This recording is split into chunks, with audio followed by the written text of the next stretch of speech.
Co o Nordic Walking wie sztuczna inteligencja?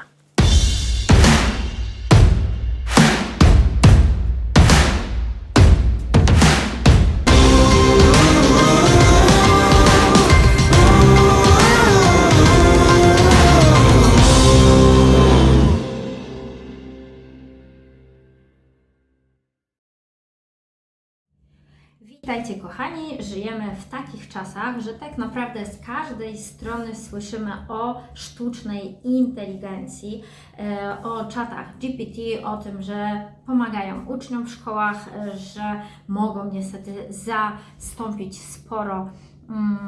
sporo zawodów.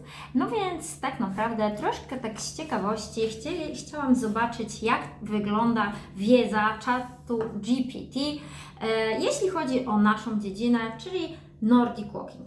I teraz zrobiłam to w ten sposób, że w pierwszej kolejności zapytałam czat GPT o najbardziej popularne pytania, jakie są zadawane właśnie o Nordic Walking, no a później po prostu poprosiłam go o odpowiedzi na te pytania.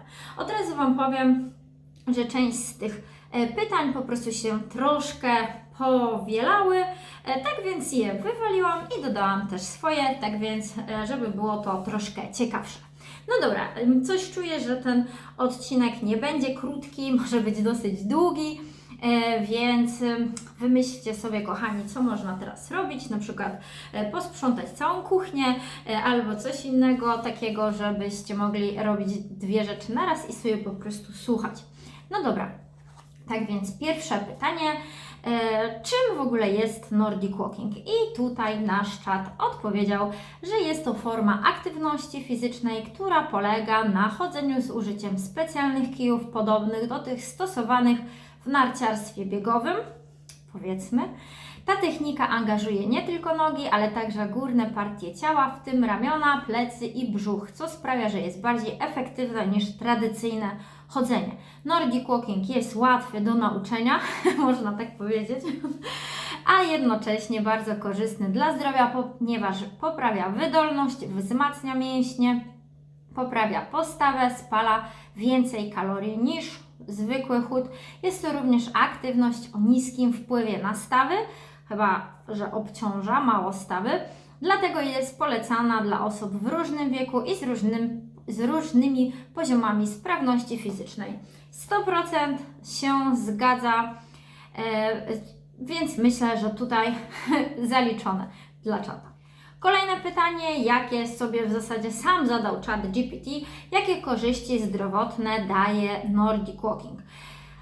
Nordic Walking oferuje szereg korzyści zdrowotnych dzięki jej zaangażowaniu większej liczby mięśni i poprawie ogólnej kondycji fizycznej. Oto niektóre z głównych korzyści. I tutaj mamy poprawa wydolności sercowo-naczyniowej. Nie można się nie zgodzić. Kolejne, wzmocnienie mięśni. Nordic Walking angażuje około 90% mięśni ciała, w tym mięśni nóg, ramion, pleców, brzucha i klatki piersiowej i pomaga to w ich wzmacnianiu i ujędrnianiu. Jak najbardziej się zgadzamy. Poprawa postawy i równowagi. Aktywność ta wymaga utrzymania odpowiedniej postawy ciała i może pomóc w poprawie równowagi i zapobieganiu problemom z kręgosłupem. Oczywiście, jeśli doda się do tego ćwiczenia mięśni głębokich brzucha, no to już w ogóle. Kolejna rzecz, redukcja stresu i poprawa samopoczucia. Nordic Walking, tak jak wiele innych dyscyplin sportowych, stymuluje wydzielanie endorfin, co poprawia nastrój i zmniejsza poziom stresu. Na pewno tak. Kontrola wagi. Jest to intensywniejsza forma chodzenia, spala więcej kalorii niż zwykłe chodzenie. Jak najbardziej mniejsze obciążenie stawów w porównaniu do biegania. Nordic Walking ma mniejsze obciążenie dla stawów, dlatego jest odpowiedni również dla osób z problemami stawowymi lub dla seniorów. Tak napisał czat GPT. Poprawa funkcji oddechowych. Ja bym to dorzuciła generalnie do tych wydolności krążeniowo-oddechowej, ale oczywiście tak, że intensywniejszy wysiłek, który angażuje całe ciało i pomaga w poprawie pojemności płuc i efektywności oddychania. Jak najbardziej myślę, że podstawowe korzyści prozdrowotne są jak najbardziej tutaj ujęte, aczkolwiek bym powiedziała, że są dość takie ogólne.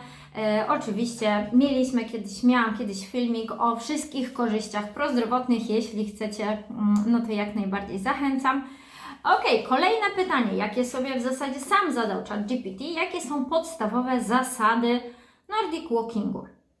I na początku tutaj ChatGPT napisał, że podstawowe zasady Nordic Walking pomagają w osiągnięciu lepszych efektów i uniknięciu kontuzji. Myślę, że jak najbardziej można się tutaj zgodzić. Oto kluczowe zasady, czyli te najważniejsze. Używaj odpowiednich kijów. Nie ukrywam, że tak, to jest dosyć istotne, aczkolwiek spodziewałam się innych zasad, bardziej techniki Nordic Walking. No więc tutaj czat nam podpowiada, że powinny być takie dobrane do wzrostu osoby. Zazwyczaj ich długość wynosi około 68% wzrostu. Tak, są szkoły, które podają przelicznik wzrost razy 0,68. Odpowiednia długość kijów zapewnia prawidłową technikę i efektywność ćwiczenia. Ok, nic więcej o kijach tutaj nie ma, o żadnej rękawiczce, tylko o tej długości. Więc no tutaj już tak nie wiem, czy do końca to zaliczam, ale będzie jeszcze pytanie o same kije. Kolejna rzecz, prawidłowa postawa. Utrzymuj prostą postawę, unosząc klatkę piersiową, lekko napinając mięśnie brzucha i patrząc przed siebie, a nie w dół. No taka rada od ChatGPT. To może pomóc w utrzymaniu równowagi i zminimalizuje obciążenie kręgosłupa. Ok. Kolejna rzecz, technika chodu. Zobaczymy, co tutaj mamy. Chodź w sposób naturalny, stawiając stopę na całej powierzchni, a nie tylko na palcach czy piętach. Kije powinny być trzymane w rękach w taki sposób, aby przy każdym kroku delikatnie odbijały się od ziemi. Ręce powinny poruszać się na przemian z nogami w rytm chodu. No jeśli chodzi o technikę Nordic Walking, to bym powiedziała tak bardzo powierzchownie. To jest opisane. Angażowanie rąk i ramion. Podczas marszu staraj się mocno pchać kijami w tył, angażując ramiona, plecy i klatkę piersiową. Ruch powinien być płynny, a ręce powinny poruszać się do przodu i do tyłu w sposób kontrolowany. Ruch całego ciała. Nordic Walking angażuje całe ciało, więc staraj się aktywować zarówno górne, jak i dolne partie ciała. Pamiętaj, że to nie tylko nogi, ale także ręce, plecy i brzuch wykonują pracę. Ok? Jeśli chodzi o technikę Nordic Walking, to bym naprawdę tu powiedziała, że ChatGPT musi jeszcze troszkę tu sobie dozbierać tych informacji. Ale to nie wszystko. Równomierne tempo. Zacznij od umiarkowanego tempa, szczególnie jeśli dopiero zaczynasz przygodę z Nordic Walking. Później możesz stopniowo zwiększać intensywność i tempo, dostosowując je do swojego poziomu kondycji. Ok, oddychania. Oddychaj regularnie, nie wstrzymuj oddechu. Pamiętaj o głębokim, spokojnym oddychaniu, co pomoże w dotlenieniu organizmu i poprawie wyników. I ostatnia zasada podstawowa Nordic Walking techniki, no to jest bezpieczne otoczenie. Zawsze zwracaj uwagę na to, gdzie chodzisz. Wybieraj tereny o stabilnej nawierzchni, wolne od przeszkód, co zmniejsza ryzyko kontuzji. Te zasady pomogą Ci czerpać pełną korzyść z tej formy aktywności i zminimalizować ryzyko urazów. Tutaj w bezpiecznym otoczeniu dodałabym jeszcze, żeby nie było dzików może na przykład. No generalnie to pytanie, jakby ktoś chciał jednak dowiedzieć się, jakie są podstawowe zasady prawidłowej techniki Nordic Walking, no to tutaj myślę, że mógłby się nie dowiedzieć, czyli punkt do przodu dla instruktorów w realu. Kolejne pytanie, jakie sobie sam zadał ChatGPT, czy Nordic Walking jest odpowiedni dla osób w każdym wieku? Tak, Nordic Walking jest odpowiedni dla osób w każdym wieku, ponieważ jest to forma aktywności o niskim wpływie na stawy, co sprawia, że jest łagodna dla organizmu, a jednocześnie efektywna. Ok. Oto dlaczego może być odpowiedni dla różnych grup wiekowych, czyli dla osób starszych. Jest szczególnie polecany seniorom, ponieważ angażuje całe ciało, poprawia równowagę, wzmacnia mięśnie i pomaga w utrzymaniu zdrowych stawów. Jest to również świetna metoda prewencji upadków, chociaż tu musicie trochę uważać, ponieważ zdarza się, że te kije wchodzą pomiędzy nogi, jeśli nie do końca dobrze się nimi pracuje, co jest istotnym problemem w starszym wieku. Kolejna grupa to jest osoby z problemami zdrowotnymi. Działa łagodnie na stawy i kręgosłup, co sprawia, że jest odpowiedni dla osób z nadwagą, problemami stawowymi czy po kontuzjach. Dzięki użyciu kijów część obciążenia ciała jest przenoszona na ręce, co zmniejsza nacisk na stawy nóg. Tak widzę tutaj, ta sztuczna inteligencja dużo o tych stawach ma tak naprawdę do powiedzenia. Co dalej? Dla osób młodszych i aktywnych. Chociaż Nordic Walking jest często wybierany przez osoby starsze, tu ewidentnie trzeba trochę ten PR w czacie GPT zmienić, ponieważ wszyscy tak naprawdę już sięgają po kije i ten PR, że tylko osoby starsze, no to mamy nadzieję i działamy na to, żeby szedł po prostu do lamusa, kochani, więc dobrze. Więc także młodsze osoby, które chcą poprawić swoją kondycję lub szukają łagodniejszej formy aktywności niż bieganie, to też trochę dyskusyjne, ponieważ można naprawdę zrobić bardzo, bardzo konkretny i mocny trening właśnie z kijami. Nie trzeba biegać. Mogą skorzystać z tej dyscypliny. Mogą być też częścią bardziej zróżnicowanego programu treningowego. Jak najbardziej Kolejna grupa osób dla osób początkujących. Czy może w aktywności ruchowej. Nordic Walking jest prostą formą aktywności, którą łatwo przyswoić. Ale oczywiście jedne zajęcia i większość osób już spokojnie wie, o co chodzi w prawidłowej technice. I nie dajcie sobie wmówić, że tak nie jest. Niezależnie od kondycji fizycznej, nie wymaga zaawansowanego przygotowania, a odpowiednia technika może być opanowana szybko, co czyni go świetnym wyborem dla osób, które dopiero zaczynają swoją przygodę z aktywnością fizyczną. W skrócie, Nordic Walking jest bardzo uniwersalną formą ćwiczeń praktycznie dla każdego. Oczywiście zgadzam się, niezależnie od wieku czy poziomu zaawansowania i wytrenowania, tak, jest doskonałym wyborem dla tak naprawdę osób i o różnym stopniu wytrenowania i o różnym wieku, więc zachęcam wszystkich. Dzieciaki również i też się świetnie bawią z tymi kijami. Kolejne pytanie, jakie zadał sobie czat GPT, to zapytał, jakie buty są najlepsze do Nordic Walkingu. No i mamy. Wybór odpowiednich butów do Nordic Walkingów jest kluczowy, ponieważ zapewniają one komfort, stabilność i bezpieczeństwo podczas chodzenia. Oto cechy, na jakie warto zwrócić uwagę w wyborze butów do tej aktywności. Buty sportowe z odpowiednią amortyzacją. Ważne jest, żeby miały odpowiednią amortyzację, ponieważ dochodzi podczas chodzenia do obciążenia stóp i stawów, zwłaszcza w rejonie pięty i przodu stopy. Amortyzacja zmniejsza wpływ wstrząsów na stawy, co jest szczególnie ważne przy dłuższych spacerach. Ja bym bardziej tutaj dodała może nie buty z amortyzacją, tylko teren, po którym chodzimy, żeby nie był po prostu betonem bądź asfaltem. Kolejna, stabilność i podparcie. Buty do Nordic Walking powinny zapewniać stabilność, zwłaszcza w okolicy kostki. Odpowiednia konstrukcja zapewni kontrolę nad ruchem stopy, co jest kluczowe podczas chodzenia po nierównych nawierzchniach.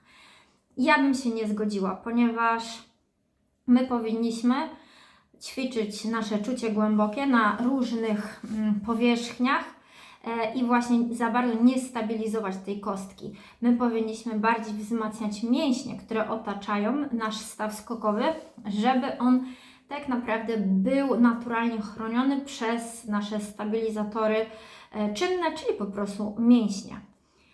Pamiętajcie, że jeśli będziecie chodzić bardzo często w takim wyższym obuwiu, to Wasze mięśnie po prostu się tam rozleniwią i nie będą już trzymały tego stawu skokowego, więc z tą kostką bym tutaj nie szła. Kolejna cecha buta, elastyczność. Buty powinny być elastyczne, aby umożliwić naturalny ruch stopy i jej wygodne zginanie podczas chodzenia. Okej, może być. Jeszcze to nie koniec. To sprawia, że chód będzie bardziej naturalny, a stopa nie będzie ograniczona przez zbyt sztywne obuwie. Ok, mogę tutaj się z tym zgodzić.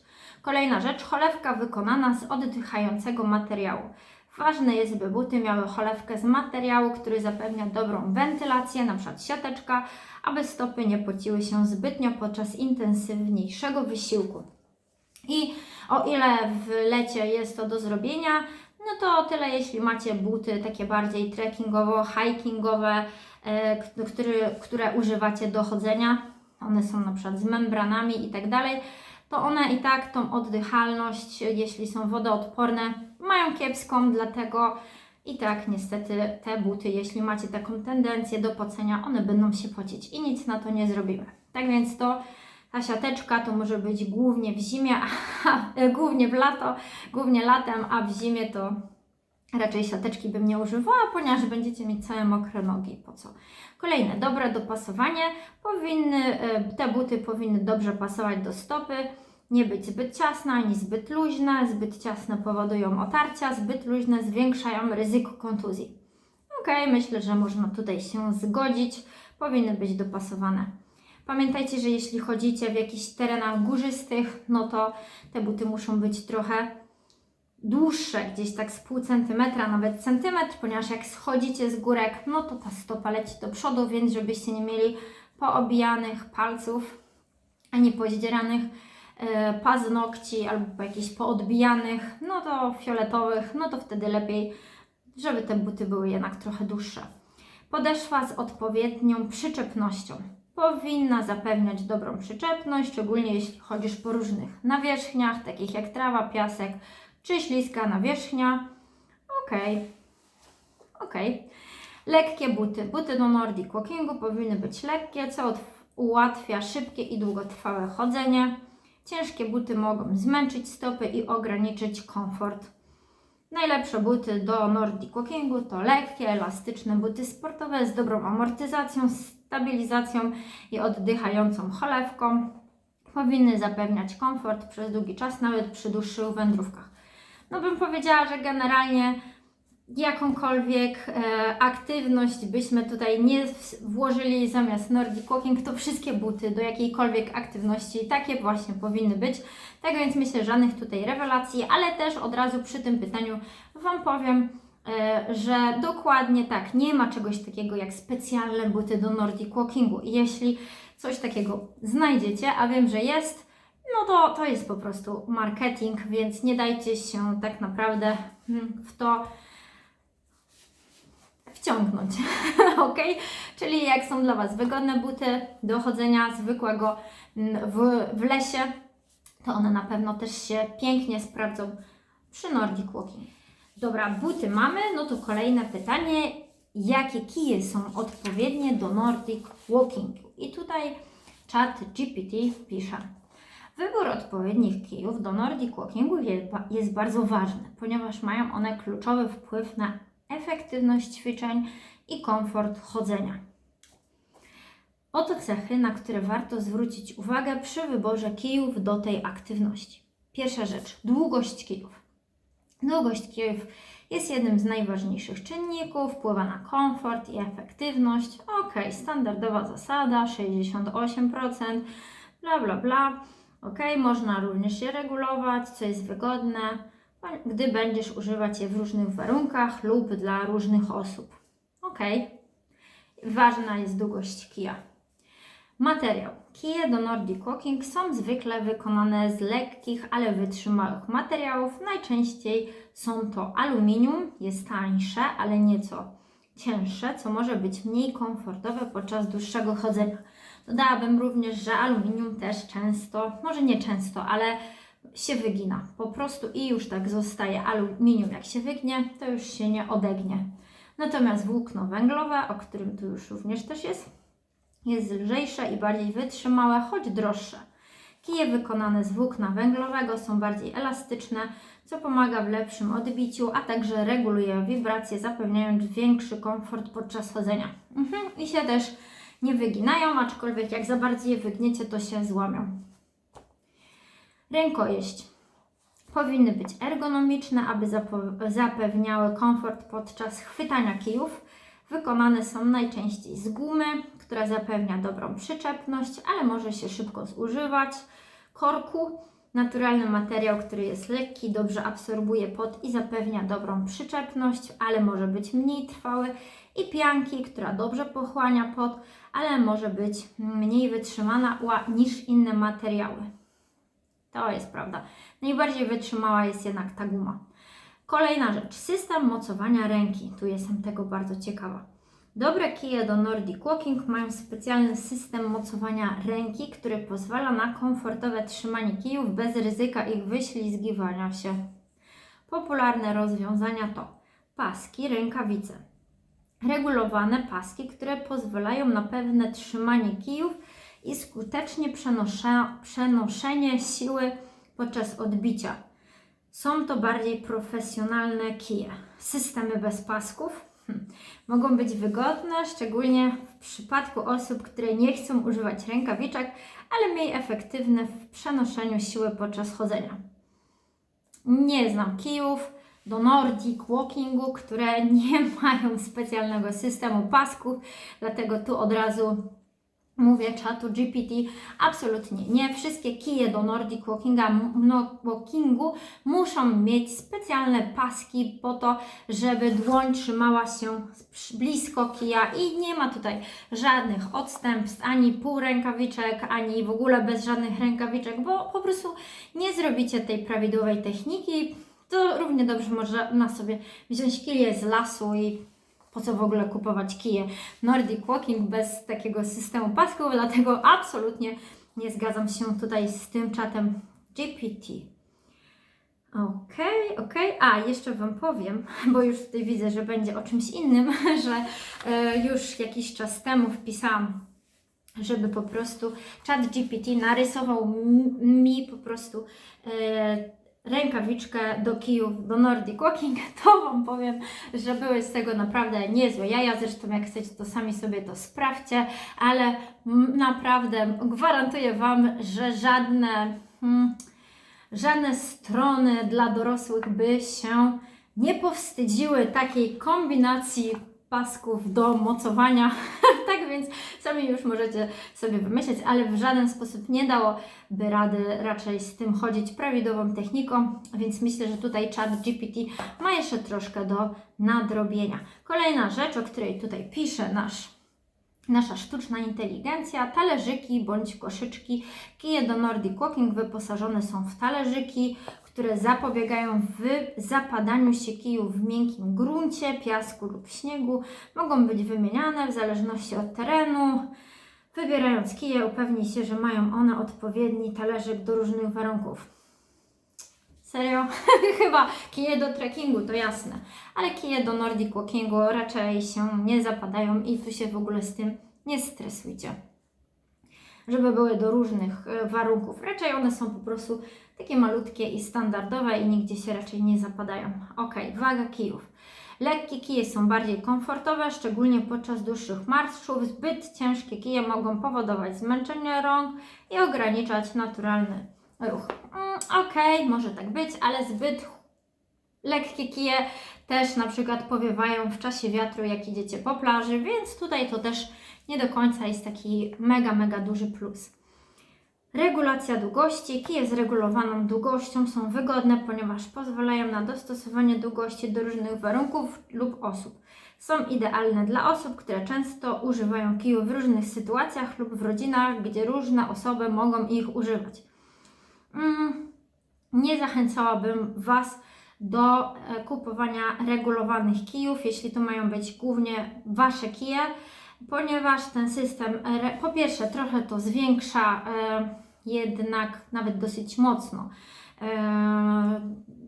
ciężkość kija, a po drugie zawsze łatwiej coś zniszczyć, jeśli jest jakiś dodatkowy system, niż jak to jest zwykły, po prostu prosty kij. Dlatego osoby, które nie muszą, to zachęcam, żeby miały kije po prostu o stałej długości, dobrane dla siebie, a nie regulowane, ponieważ jest to po prostu o wiele bardziej wygodne. Kolejne pytanie, jakie zadał sobie ChatGPT, ile kalorii można spalić podczas Nordic Walkingu i to nawet dla mnie były ciekawe informacje. Ok, ilość spalonych kalorii podczas Nordic Walking zależy od kilku czynników, takich jak intensywność treningu, tempo chodu, masa ciała, teren, po którym chodzisz oraz czas trwania aktywności. I to jest oczywiście bardzo słuszne. Średnio podczas 1 godziny Nordic Walking można spalić od 400 do 600 kalorii, ale te wartości mogą się różnić. Oto bardziej szczegółowe informacje. Lżejsze tempo, czyli spokojny marsz. Jeśli chodzisz w umiarkowanym tempie, spalisz około 300-400 kalorii na godzinę. Szczególnie jeśli waga ciała wynosi około 60-70 kg, czyli można powiedzieć, że nawet dość precyzyjnie tutaj ChatGPT to określa. Średnia intensywność. Przy bardziej intensywnym chodzeniu z większym zaangażowaniem rąk i kijów można spalić od 450 do 550 kalorii na godzinę, natomiast przy wysokiej intensywności, czyli szybkie tempo lub chodzenie po nierównym terenie, gdy chodzisz szybko lub w trudniejszym terenie, np. wzniesienia bądź piasek, możesz spalić nawet 600 kalorii na godzinę, szczególnie jeśli masz wyższą masę ciała. Warto pamiętać, że Nordic angażuje nie tylko nogi, ale też górne partie ciała, przez co jest bardziej efektywny w spalaniu kalorii niż zwykłe chodzenie.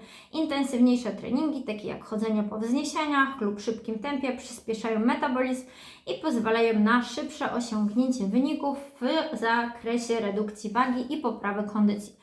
Myślę, że można się tutaj z tym zgodzić.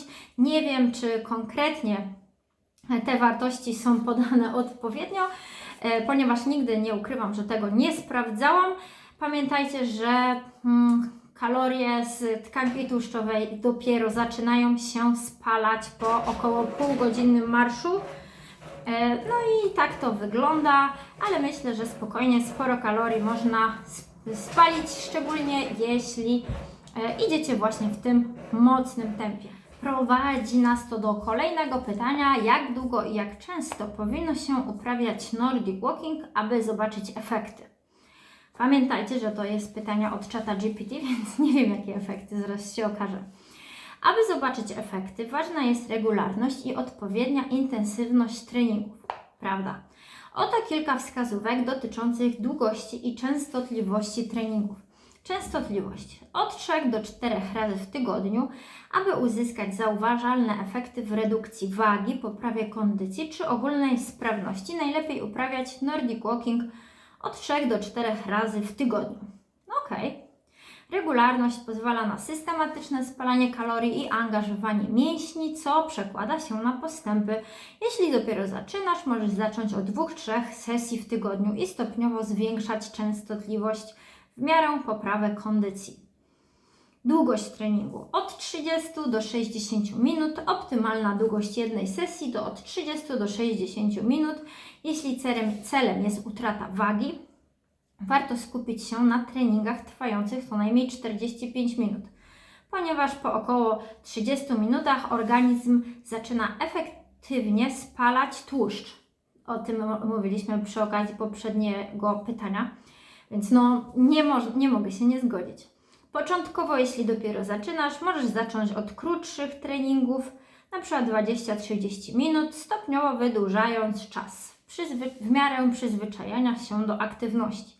Intensywność. Średnia do wysokiej. Aby uzyskać najlepsze efekty, treningi powinny być wykonywane w średniej lub wysokiej intensywności. Podczas treningu powinieneś czuć, że serce pracuje szybciej, ale nadal możesz utrzymać rozmowę. Zwiększ intensywność poprzez szybszy marsz, chodzenie po wzniesieniach lub zwiększenie czasu treningu.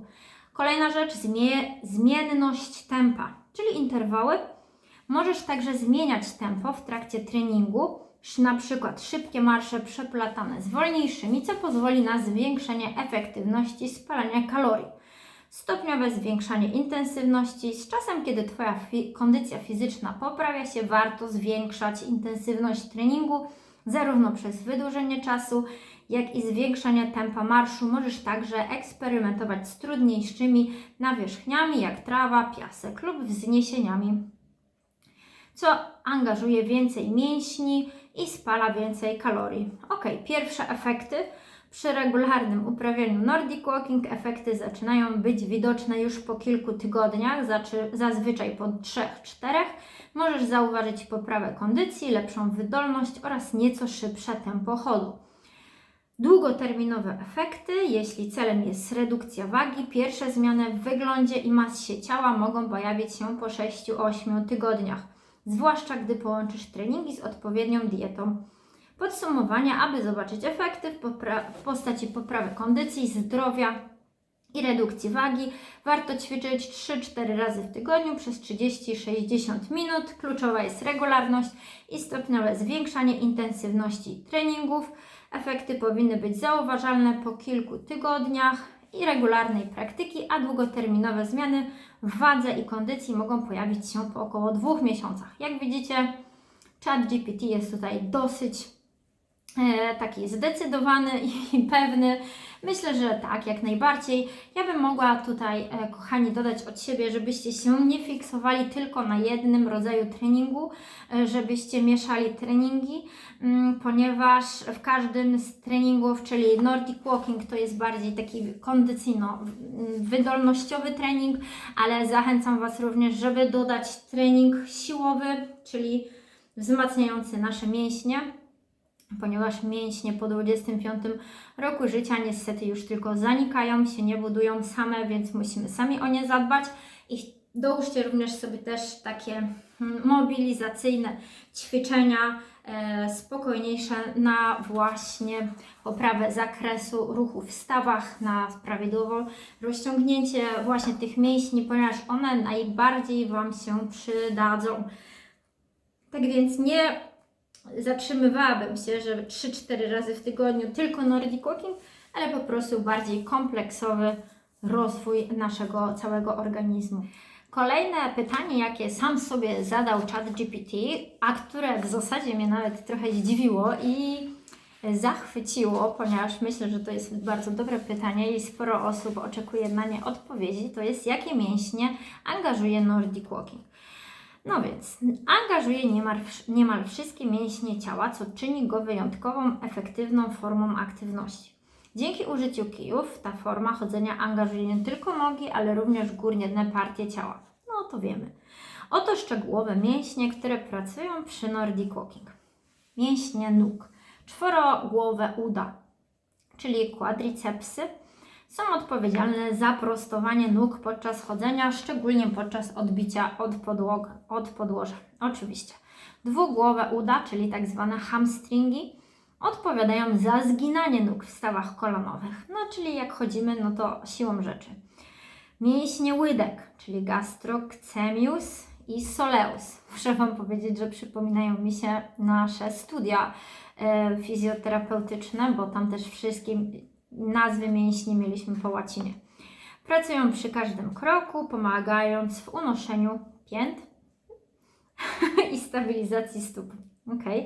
Mięśnie pośladków, czyli gluteus maximus. Oczywiście pomagają w stabilizacji ciała, szczególnie przy odbiciu od podłoża i stabilizacji miednicy. Oczywiście. Ja bym dodała jeszcze na przykład pośladki, nie tylko gluteus maximus, czyli te wielkie, ale również średnie, ponieważ one również odpowiadają za stabilizację naszej miednicy, ale w płaszczyźnie czołowej, więc tutaj też myślę, że te mięśnie są kluczowe. No, ale myślę, że i tak wiedza fajna. Kolejna, mięśnie górnej części ciała, ramion, bicepsy i tricepsy. Pracują przy odbiciu kijów, zarówno przy prostowaniu, jak i zginaniu. No i tutaj właśnie warto zwrócić uwagę na te tricepsy, czyli mięśnie z tyłu, te, które zazwyczaj są niestety troszkę zaniedbane przez nasze codzienne życie, ponieważ mało jest takich rzeczy, które robimy prostując rękę w łokciu, a właśnie wtedy pracuje nam triceps, a tutaj jak my odpychamy się od kijów, no to właśnie ten triceps nam pracuje, tak więc te pelikany przy machaniu, które tutaj mamy, bądź firanki, no to są właśnie te tricepsy, które są fantastycznie angażowane przy prawidłowej technice Nordic Walking. Ok, mięśnie klatki piersiowej, czyli pectoralis major, pomagają w ruchu ramion w czasie chodu, szczególnie podczas ruchu odpychania bardziej bym powiedziała, że pectoralis major, czyli te mięśnie klatki piersiowej z przodu, one bardziej się otwierają przy prawidłowej technice, ponieważ na co dzień są zamknięte, tak więc tu bardziej jest chyba ten temat. Kolejne mięśnie pleców, najszerszy grzbietu, czyli latissimus dorsi i trapezius, no to faktycznie one stabilizują również tułów, jak najbardziej. Praca tych mięśni wspomaga utrzymanie prawidłowej postawy. Ok. Mięśnie barków, czyli deltoideusy, czyli te. No nie wiem, czy one tak aż bardzo pracują przy prawidłowej technice. Może trochę tak. Pracują przy podnoszeniu i utrzymaniu kijów w pozycji odpowiedniej. No tak chyba bym powiedziała, że trochę tutaj może to być naciągane. Co mamy dalej? Mięśnie tułowia, mięśnie brzucha, czyli rectus abdominus i obligatus, czyli prosty brzucha i skośne. Ok, ja bym jeszcze może, tutaj jest napisane, że mięśnie, nie, myślę, że tutaj GPT totalnie to pomylił, ponieważ akurat powiedział o mięśniach, które nie są absolutnie stabilizatorami core, nie są mięśniami głębokimi i często niestety nawet przy marszu nie myślimy o tych mięśniach głębokich i tutaj bym raczej tego nie dodawała. Mięśnie lędźwiowe pomagają przy stabilizacji. One bardziej się napinają, a powinniśmy je rozluźniać, więc myślę, że tutaj chyba bym nie do końca to zaliczyła. Mięśnie stabilizujące, mięsień biodrowo-lędźwiowy. Tylko pamiętajcie, że mięsień biodrowo-lędźwiowy to my musimy rozciągać, a nie jeszcze bardziej wzmacniać, ponieważ on i tak już jest napięty. Mięśnie głębokie tułowia. To już mówiliśmy. Mięśnie przedramion, flexor, extensor muscles podczas chwytania kijów. No na pewno trochę tam działają, ale nie jakoś szałowo. Ok, czyli Nordic Walking angażuje 90% mięśni. Już nie będę Wam tego drugi raz czytać. Trochę tak, trochę pomieszane, ale generalnie większość tej odpowiedzi bym powiedziała, że jest ok. Kolejne pytanko od czata GPT i później ja dodałam już swoje pytania, które się nie pojawiły, a też byłam ciekawa odpowiedzi na nie, ale jakie są najczęstsze błędy podczas uprawiania Nordic Walking? I teraz łatwo można popełnić kilka typowych błędów, które mogą wpłynąć na efektywność treningu i nawet prowadzić do kontuzji. Najczęstsze z nich zła technika chodu, oczywiście, czyli zginanie ramion i brak pełnego ruchu kijów. To jest najczęstszy błąd. Zbyt małe zaangażowanie ramion i kijów. Kije powinny być używane aktywnie do odpychania z pełnym ruchem rąk do tyłu. Zbyt krótkie ruchy ramion ograniczają efektywność treningu, ponieważ nie angażują w pełni górnych partii ciała. Zgadzam się 100%. Brak rytmicznego chodu. Nordic Walking wymaga rytmicznego, skoordynowanego ruchu rąk i nóg. Brak synchronizacji może wpłynąć na stabilność i efektywność treningu. Tak, ale chodzenie, tutaj rozumiem, że na takiego misia zdarza się tak naprawdę niezwykle rzadko, żebym chyba nawet nie wrzucała tego jako drugi punkt, jako zła technika chodu. Niewłaściwa postura i sylwetka, pochylanie się do przodu lub do tyłu. Ok, zbyt sztywna postawa ciała, też mamy tutaj taki błąd. Trzeba zachować lekkość ruchów, pamiętajcie, według czata GPT. Ok, kolejne, zbyt intensywne uderzanie kijami w ziemię. Ok, wiele osób podczas Nordic Walking zbytnio dociska kije do ziemi, co może prowadzić do nadmiernego napięcia w ramionach i nadgarstkach. Nigdy się z tym nie spotkałam, więc myślę, że to jest głupota. Kije powinny być używane z odpowiednią siłą.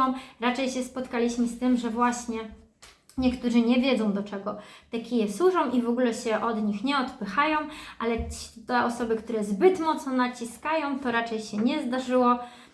Ja nie widziałam przynajmniej, żeby ktoś tak szedł, chyba że po prostu chciał naprawdę uzyskać taką silniejszą jakby wersję tego Nordic Walkingu i wtedy faktycznie, ale raczej nie sądzę, żeby to doprowadziło do kontuzji. Zła technika chwytania kijów, zbyt mocny lub zbyt słaby chwyt.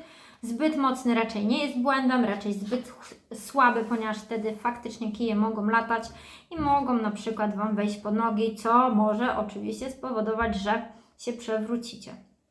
Ok. Z drugiej strony to niewłaściwe tempo, zbyt szybkie lub zbyt wolne. Ok. Zbyt szybkie tempo Nordic Walking to jest błąd podczas uprawiania. Nie, oczywiście żartuję. Według czata GPT, nie według mnie. Ok, Nordic Walking wymaga odpowiedniego tempa.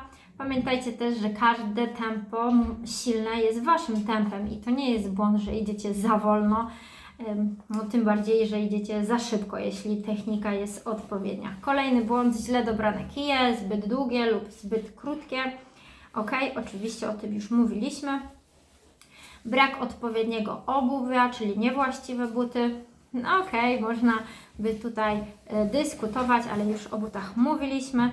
Zbyt intensywne treningi na początku, brak stopniowego zwiększania intensywności i tutaj faktycznie jest to błąd nie tylko przy Nordic Walkingu, ale przy ogólnie aktywnościach, że na przykład w styczniu ktoś stwierdza, że zmienia swoje życie o 180 stopni i nagle wprowadza sobie 3 bądź 4 treningi Nordic Walking, które trwają po 1,5 godziny. No i kochani, no umówmy się, mało jest osób, które tak naprawdę pozostaną przy tej intensywności, ponieważ prędzej czy później stwierdzą, że no jednak nie mam na to czasu, jednak są inne obowiązki. No a poza tym błędem jest to, że Wasz organizm, jeśli będziecie nawet w takiej intensywności treningów od początku, to on się do tego przyzwyczai. No i prędzej czy później będziecie musieli zwiększyć intensywność, bądź częstotliwość, bądź objętość treningową. No i tutaj już się zrobi kłopot, no bo co, macie 3 godziny siedzieć w tym lesie, albo nie wiem, codziennie, no nie możecie, bo musicie jeszcze się zregenerować, tak? Więc no faktycznie, jeśli ktoś zbyt intensywnie zacznie od początku, to nie ma po prostu potem jak zrobić progres. Ok? No i to wszystko, jeśli chodzi o te błędy według czata GPT. Kolejne pytanie to przyznam szczerze, że ja już zadałam czatowi GPT jakby dodatkowo, czyli to nie było w tej grupie pytań najbardziej popularnych, jak powinna wyglądać prawidłowa rękawiczka do Nordic Walkingu. Byłam tego bardzo ciekawa. Tak więc prawidłowa rękawiczka do Nordic Walkingu powinna zapewniać komfort i stabilność i wygodę, a także wspierać prawidłową technikę chodzenia z kijami. No bym powiedziała ok. Oto cechy, na jakie warto zwrócić uwagę przy wyborze rękawiczek. Dobrze dopasowany krój, elastyczne i dopasowane. Powinna dobrze przylegać do dłoni, nie być za ciasna, ważne by nie ograniczała ruchów palców, szczególnie podczas trzymania kijów. Dobrze dopasowane rękawiczki umożliwiają precyzyjne chwytanie kijów. Otwór na kciuk. Ok, większość rękawiczek do Nordic Walking ma otwór na kciuk, który zapobiega zsuwaniu się rękawiczki i zapewnia lepszą kontrolę nad kijami. Wiele rękawiczek ma też palce tylko częściowo zakryte, co umożliwia lepszy kontakt z kijem. Ok. Ok, lekka i przewiewna tkanina. Oddychający materiał. Ok. Tkaniny syntetyczne, takie jak poliamid czy spandex, są popularnym wyborem, ponieważ zapewniają odpowiednią wentylację i szybko schną. Wzmocnione miejsca na dłoni i palcach. W miejscach, które mają kontakt z kijami, rękawiczki powinny mieć wzmocnienia lub dodatkową warstwę ochronną. Dzięki temu rękawiczki są bardziej odporne na ścieranie i zapewniają lepszy chwyt. Kolejne, elastyczne mankiety. Elastyczność wokół nadgarstków. Ok. Powinny mieć również rzep, który pozwala na łatwe dopasowanie do nadgarstka. Dzięki temu rękawiczki nie zsuwają się podczas ruchu. System mocowania kija. Dobrze, że jednak jest. Niektóre rękawiczki do Nordic Walking mają wbudowane uchwyty, które ułatwiają trzymanie kijów. Są one szczególnie przydatne, jeśli nie chcesz trzymać kijów przez cały czas, ponieważ pomagają w utrzymaniu ich w rękach. Czujecie bezsens? No generalnie rękawiczka jest po to, żeby trzymać rękę przy kiju, a nie, że niektóre mają wbudowane. Jeśli jakaś rękawiczka nie ma wbudowanego systemu mocowania do kijów, to po prostu nie jest to rękawiczka do Nordic Walking. Kropka. Ok, co jeszcze mamy tutaj ciekawego? Odblaskowe elementy dla bezpieczeństwa. Materiał odporny na warunki atmosferyczne. No i materiały odporne na wiatr i wilgoć. No i to wszystko. Tak więc, kochani producenci kijów i rękawiczek do Nordic Walkingu, widzicie, ile tutaj trzeba spełnić rzeczy, żeby ta rękawiczka była idealna dla nas. Kolejne pytanie, które tak naprawdę zadał czat GPT. Jakie są przeciwwskazania do Nordic Walkingu? No i tu mamy. Chociaż Nordic Walking jest bezpieczną i łagodną formą aktywności fizycznej, która może być korzystna dla większości osób, istnieją pewne przeciwwskazania, które warto wziąć pod uwagę. Oto sytuacje, w których warto skonsultować się z lekarzem lub unikać tej formy aktywności. Ostre kontuzje i urazy. No oczywiście, jak masz złamaną nogę, to na kije też nie pójdziesz. I tutaj są właśnie wymienione złamania, skręcenia, zwichnięcia, bóle stawów. Kolejne. Jeśli masz ostre bóle stawów, np. kolanowych, biodrowych, intensywny marsz z kijami może pogłębić problem, zwłaszcza w przypadku niedoleczonych stanów zapalnych. Oczywiście tak. Problemy z układem krążenia, ciężka niewydolność serca, osoby z poważnymi problemami sercowymi, ale oczywiście chodzi o problemy kardiologiczne, a nie jakieś tam walentynkowe, zwłaszcza niewydolnością serca, powinny skonsultować się z lekarzem przed rozpoczęciem intensywnych treningów. Oczywiście tak, chociaż też często jest na przykład wskazany Nordic Walking, czego świetnym przykładem jest na przykład to, że pacjentom właśnie w oddziałach kardiologicznych tutaj pod Poznaniem właśnie polecali Nordic Walking jako taką formę bezpieczną, aczkolwiek no, jeśli ktoś ma przeciwwskazanie w ogóle do wstawania z łóżka, no to jakby Nordic Walking też jest słabym pomysłem. Niedoleczone ciśnienie, wysokie ciśnienie tętnicze, ale oczywiście właśnie to niedoleczone, intensywny wysiłek może być przeciwwskazany. Regularne monitorowanie ciśnienia jest kluczowe, zanim zdecydujesz się na trening, szczególnie trening o wysokiej intensywności oczywiście. Problemy z równowagą i koordynacją, zaburzenia równowagi, na przykład w wyniku zawrotów głowy lub problemów neurologicznych, mogą mieć trudności w utrzymaniu prawidłowej postawy i techniki, co zwiększa ryzyko upadków i kontuzji. Oczywiście się trzeba zgodzić. Problemy z układem oddechowym, astma, choroby płuc, przewlekła obduracyjna choroba płuc, warto się skonsultować z lekarzem. Ćwiczenia mogą być tu korzystne, ale wymagają dostosowania intensywności. Oczywiście zgadza się w pełni. Zgadzam się. Stan po operacjach ortopedycznych lub innych zabiegach, na przykład operacje stawów, kolana, biodra lub kręgosłupa, powinny unikać wysiłku do pełnej rekonwalescencji, a zawsze konsultować się z lekarzem lub fizjoterapeutą w celu ustalenia odpowiedniego planu aktywności fizycznej. Oczywiście, że tak. Ciężka osteoporoza, zaawansowana, mogą być osoby te narażone na złamania kości przy intensywnym wysiłku, dlatego intensywny trening może nie być wskazany. Pamiętajcie, że przy osteoporozie trzeba wzmacniać mięśnie, a nie tylko odciążać te kości, ponieważ jeszcze bardziej odwapniamy właśnie te kości, bo jeśli mamy osteopenię, no to właśnie tutaj kluczowy jest ten nacisk na kość, ponieważ ona daje bodziec do naszemu organizmowi, żeby te mięśnie wzmacniał. Oczywiście przy zaawansowanej formie osteoporozy, no to tu już trzeba bardzo jednak uważać. Ok, infekcje, lub gorączka bądź stan podgorączkowy. Jasna sprawa, że tutaj też nie warto iść na ciężki trening, aczkolwiek są osoby, które jeśli mają właśnie taki stan podziębienie i idą na trening, no to później wracają odmienione i im to pomaga. Wiadomo, każdy musi patrzeć na siebie, tak więc no tu pozostawiam do własnej, że tak powiem, interpretacji.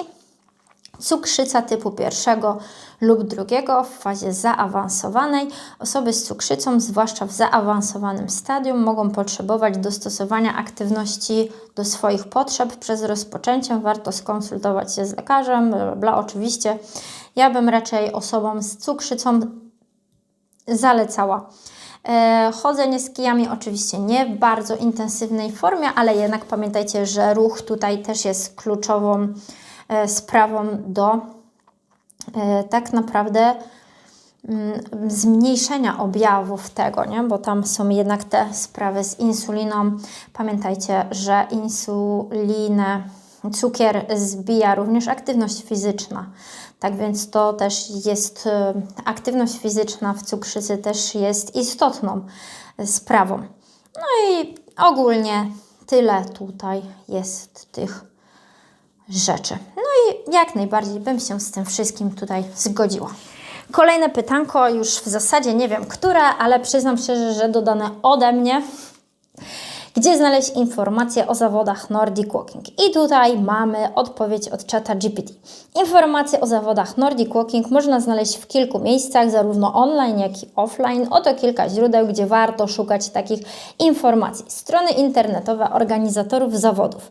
Wiele zawodów Nordic Walking organizowanych jest przez różne stowarzyszenia, kluby sportowe, firmy eventowe lub samorządy.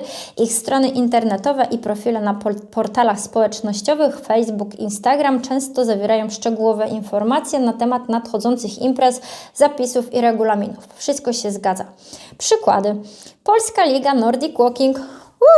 Pięknie jesteśmy nawet. Sztuczna inteligencja o nas mówi i to na samym początku.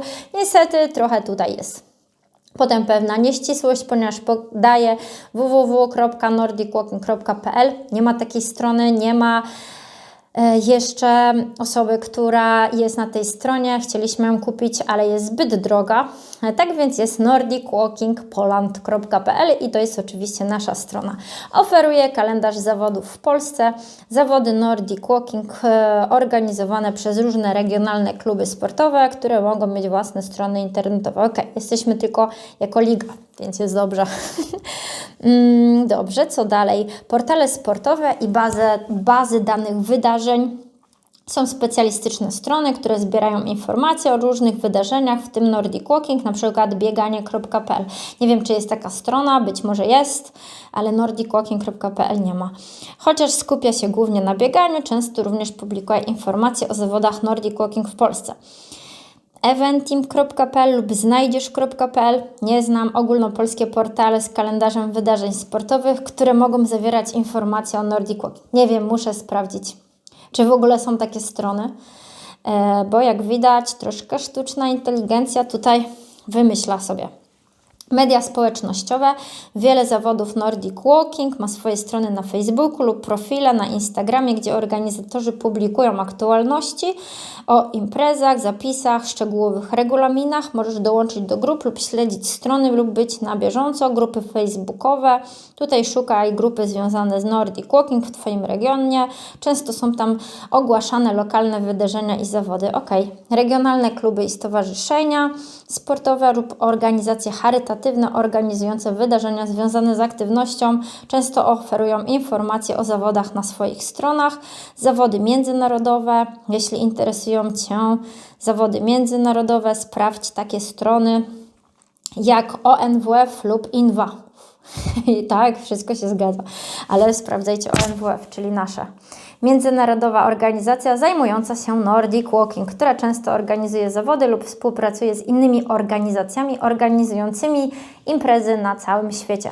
Się zgadza. Aplikacje mobilne i newslettery. Zapisz się na newslettery organizatorów zawodów lub aplikacje sportowe jak Strava bądź Runkeeper, które mogą zawierać informacje o lokalnych wydarzeniach. i zawodach Nordic Walking. W sumie wszystko się zgadza, oczywiście Was zapraszamy na nasze zawody. Na stronie możecie je znaleźć. Polska Liga Nordic Walking. No i cóż, to pytanie myślę, że jest w miarę czytelne i zaliczone, oprócz tej walniętej strony. Potem poszłam za ciosem i zapytałam, gdzie można znaleźć wyjazdy weekendowe z Nordic Walking. Tylko jedna karteczka mi się zagubiła, widzę. O, dobra, mam. No więc tak, ciekawe wyjazdy z Nordic Walking organizowane są przez różne firmy, stowarzyszenia oraz organizacje turystyczne. Oto kilka przykładów, gdzie można znaleźć tego typu wyjazdy. Polska Liga Nordic Walking. Super, znowu jesteśmy na przodzie, świetnie. Opis. Jest to jedna z głównych organizacji promujących Nordic Walking w Polsce. Oprócz organizacji zawodów często oferują wyjazdy, obozy i warsztaty związane z Nordic Walking. Się nawet zgadza. To doskonała okazja, aby połączyć aktywność fizyczną z relaksem i nauką techniki. Strona internetowa nordicwalking.pl. Nie ma takiej strony, więc ściema. Kluby ale jest nordicwalkingpoland.pl i tutaj oczywiście, kochani, zapraszam. Kluby i szkoły Nordic Walking. Wiele klubów Nordic Walking organizuje wyjazdy, obozy, warsztaty, które łączą aktywność, oczywiście. Zajęcia odbywają się w różnych częściach Polski i za granicą. Przykłady klubów i szkół mamy Akademia Nordic Walking. Cieszymy się bardzo, ponieważ jest to również nasza Akademia Nordic Walking Poland, która szkoli trenerów, instruktorów, sędziów Nordic Walking, więc fajnie, że ChatGPT o niej tutaj mówi. Organizuje obozy, warsztaty i wyjazdy na różnych poziomach zaawansowania. Pasuje. Nordic Walking Polska. My jesteśmy już w 3. miejscu w czacie GPT, super. Oferują wyjazdy z Nordic Walking, które często mają charakter rekreacyjny lub szkoleniowy. Ok. Kolejna. Biura podróży organizujące aktywne wyjazdy. Biura podróży specjalizujące się w aktywnych wakacjach, które organizują wyjazdy z Nordic Walking, zwłaszcza w malownicze tereny Polski, Tatr, Beskidów i nadmorze. Takie wyjazdy mogą obejmować zwiedzanie i ćwiczenia w otoczeniu pięknej przyrody, na przykład przykłady takich biur Ithaca oraz Almatur. Ośrodki rekreacyjne i zdrowotne, sanatoria często organizują wyjazdy, które chcą połączyć rehabilitację i aktywny wypoczynek. Oczywiście ośrodki w górach, na przykład Karkonoszach, Tatrach oferują programy aktywności na świeżym powietrzu, w tym Nordic Walking, sanatoria nad morzem. Są również eventy i festiwale sportowe. W Polsce organizowane są także festiwale Nordic Walking. Ciekawe. Ja jeszcze nie słyszałam o tym, ale być może tak. Chętnie bym się wybrała na festiwal Nordic Walking zorganizowany przez kogoś, które często oferują pakiety wyjazdowe połączone z zawodami, szkoleniami i wspólnymi treningami. Tego rodzaju wydarzenia to świetna okazja, by połączyć aktywność z turystyką. Oczywiście, że tak. Przykład. Festiwal Nordic Walking w Zakopanem. Jest coś takiego? Ktoś słyszał? Ja nie słyszałam, ale być może jest, więc Organizowany corocznie, w którym uczestnicy mogą wziąć udział w zorganizowanych wyjazdach i treningach. Travel Nordic Walking. Jest coś takiego? Nie wiem, nie patrzyłam, przyznam szczerze, muszę zobaczyć. Firma organizująca wyjazdy sportowe, które koncentrują się na Nordic Walking. Muszę tam wejść i zobaczyć, czy faktycznie jest coś takiego. Wspólne wyjazdy na portalach społecznościowych, organizowane, to już mamy. No i jakby tyle, bo potem jest podsumowanie. Więc jest część rzeczy, część jest troszkę wymyślona, ale jestem dumna z tego, że aż w 3 miejscach byliśmy w tej odpowiedzi, więc naprawdę bardzo fajnie. I jeszcze Wam powiem, kochani, bo w zasadzie to, jeśli już dotrwaliście do tej części filmiku, to zachęcam Was do wyjazdu, ponieważ już teraz można się zapisywać na stronie marszpozdrowie.pl w zakładce wyprawy po zdrowie na taką naszą weekendową wyprawę, na taki aktywny weekend, gdzie będzie i Nordic Walking, i aqua aerobic, i ćwiczenia na sali zarówno ze mną, jak i z Marcinem. Będzie na pewno sporo integracji, różne potyczki, na pewno czas będzie spędzony w fantastycznym miejscu na łonie przyrody, w miejscu, gdzie można sobie obserwować ptaki i patrzeć na ich siedliska. Tak więc fajne miejsce pomiędzy Poznaniem a Piłą. Tak chyba to mniej więcej w tej rejonie Polski, dlatego jeśli byście chcieli, to oczywiście bardzo Was serdecznie zapraszam na ten wyjazd. No i tym właśnie oto akcentem kolejne pytanie. Pytanie już ostatnie. Gdzie są idealne trasy do Nordic Walkingu? Tak więc, wybór odpowiednich tras do Nordic Walkingu zależy od poziomu zaawansowania, kondycji fizycznej oraz preferencji związanych z otoczeniem. Góry, lasy, nadmorskie tereny. Oto kilka różnych typów tras w Polsce i za granicą, które są idealne do uprawiania tej formy aktywności. Pierwsze, trasy w Polsce. Beskidy to idealne miejsce do Nordic Walking, zwłaszcza dla osób, które lubią wędrówki w górskim terenie. Trasy są zróżnicowane pod względem trudności, od łatwych, prowadzących przez lasy, po bardziej wymagające, które obejmują wzniesienia. Ustroń, Wisła, Szczyrk, Żywiec. Dodatkowe atrakcje, piękne widoki, szlaki wzdłuż rzek i jezior, np. Jezioro Żywieckie. Tatry oferują trasy o różnym stopniu trudności, od łagodnych ścieżek w dolinach po bardziej strome podejścia. Przemierzając tatrzańskie doliny, takie jak Dolina Kościeliska lub Dolina Chochołowska. Można cieszyć się pięknem przyrody i dobrym treningiem. Polecane miejsca: Zakopane, Kościelisko, Witów. Ok. Bory Tucholskie. Pamiętajcie, że w Borach byliśmy już też kiedyś na wyprawie. Bory Tucholskie to jedno z największych w Polsce kompleksów leśnych, oferujące wiele malowniczych ścieżek Nordic Walking. Trasy są przystosowane do różnych poziomów zaawansowania, a otoczenie lasów, jezior i rzek sprzyja rekreacji. Wszystko się zgadza. Polecane miejsca: Tuchola, Harzykowy, okolice jeziora Borzechowskiego. Spokój, cisza, bliskość natury, jeziora, czyli to, co tygrysy lubią oczywiście najbardziej. Wybrzeże Bałtyku, nadmorskie trasy do Nordic Walking to doskonały wybór, jeśli preferujesz spacerowanie po plaży i nadmorskich klifach, morskie powietrze, piękne widoki. Polecane miejsca: Sopot, Hel, Władysławowo, Rewal. Kolejna: piękne plaże, promenady, morskie widoki, oczywiście. Kolejna to Puszcza Kampinowska. W Puszczy Kampinowskiej my chyba będziemy mieć imprezę. Mi się tak wydaje, że jak będzie Leszczno obok Warszawy, to chyba to jest właśnie Puszcza Kampinowska. Ale nie daję sobie ręki uciąć, ale wydaje mi się, że chyba tak, więc zapraszam. Puszcza Kampinowska koło Warszawy to jedno z najciekawszych miejsc do uprawiania Nordic Walking w pobliżu dużych aglomeracji. Las, malownicze ścieżki i zwierzęta, na przykład dziki. Okej, ale one może się będą bały, jak będzie nas więcej. Sprawiają, że spacer po tym terenie to wyjątkowe doświadczenie. Polecane: Kampinowski Park Narodowy, ścieżki wokół Warty. Za granicą, gdzie najlepiej? Norwegia to kraj dla miłośników Nordic Walking. Trasy są zróżnicowane, prowadzące przez góry, las, a także wzdłuż fiordów. Możliwość podziwiania wspaniałych widoków oraz czystego powietrza przyciąga turystów z całego świata. Mam nadzieję, że nas ta Norwegia też kiedyś przyciągnie, no bo co, fajnie by było. Polecane miejsca: Oslo, Bergen, Lofoty i fiordy. Ok, Szwajcaria oferuje wiele tras Nordic Walking w rejonach górskich, zwłaszcza w Alpach, gdzie można spacerować wśród malowniczych jezior i wspaniałych górskich szlaków. Ok, polecane miejsca: Zenmart, Interlaken, Lucerna. Nie wiem, czy to dobrze przeczytałam. Ok, Austria. Są tam dobrze przygotowane trasy, bla, bla, bla. Szczególnie Dolina Wachau czy rejony wokół Salzburga. Pamiętajcie, że jak będziemy pewnie jechać do Włoch, to będzie Salzburg. Fajnie, że o tym tu mówią.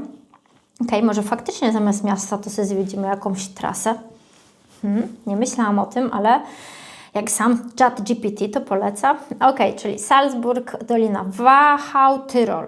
Ok, Hiszpania, Wyspy Kanaryjskie oferują świetne warunki do Nordic Walking przez cały rok. Łagodne wzniesienia, wulkaniczne krajobrazy i roślinność piękna, bliskość plaż, są trasy o różnym stopniu trudności. Ok, pasuje. I co tutaj mamy jeszcze? Polecane miejsca: Gran Canaria, Teneryfa, La Palma. Dodatkowe atrakcje, łagodny klimat, wulkaniczne, no to już mówiliśmy. Ok, i tutaj wybieraj łatwe trasy, płaskie, utwierdzone ścieżki. No i tu chyba już generalnie powtarza. Dobrze. Kochani, to były wszystkie pytania. Nie wiem, ile nawet ich było, ale pewnie około gdzieś 12, 13, 14. Dziękuję za to, że oglądacie. Dziękuję za to, że jesteście. Życzę Wam oczywiście fantastycznego weekendu. Jeszcze raz przypominam Wam o wyprawie po zdrowie, na którą Was zachęcam i tam się będziemy mogli spotkać. Jeszcze raz podaję stronę marszpozdrowie.pl. Tam jest taka zakładka wyprawy po zdrowie. No i dziękuję Wam bardzo, że jesteście. Jeśli chcecie, to zasubskrybujcie nasz kanał. Będzie nam na pewno bardzo miło. No i do zobaczenia za 2 tygodnie w czwartek około godziny 19. Pa, pa!